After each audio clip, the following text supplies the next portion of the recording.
వర్షాల కోసం కప్పతల్లి ఆటలతో మొక్కలు చెల్లించుకున్నారు పెద్దపల్లి జిల్లా రైతులు.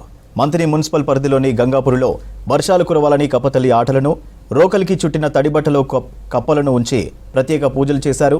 డప్పు చప్పులతో గ్రామంలో అన్ని వీధుల్లో ఊరేగింపు నిర్వహించారు.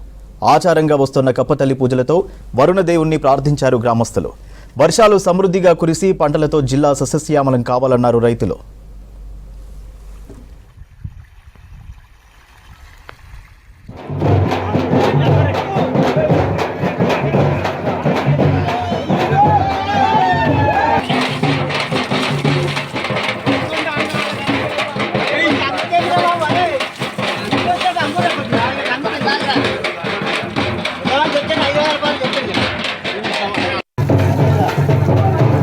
గంగపురి మంతెని మున్సిపల్ పరిధిలోని గంగపురిలో వానదేవుడు కరుణించి వర్షాలు కురవాలని చెప్పి ఈరోజు గంగపురిలో కప్పతల్లి ఆటను గ్రామస్తులందరం కలిసి రైతులతోని ఆడడం జరిగింది.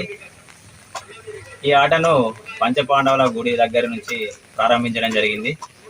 రోకల్ బండకు నూతన వస్త్రాన్ని కట్టి అందులో కప్పన పెట్టి రోకల్ బండకు అటు ఇటు భుజాన మోస్తూ డప్పు చప్పుళ్ళ మధ్య గల్లీ గల్లీ ఇల్లు తిరుగుతూ ఆడడం జరిగింది. కప్పతల్లిపై నీళ్లు పోస్తే వానదేవుడు కరుణిస్తాడని పెద్దల నమ్మకం ప్రకారంగా ఆడడం జరిగింది. మరి అదేవిధంగా గ్రామస్తులందరం రైతులందరం కలిసి డప్పు చప్పులతో నృత్యాలతో గల్లీ గల్లీ తిరుగుతూ ఈ విధంగానైనా వానదేవుడు కరుణించాలని చెప్పి గ్రామస్తులందరం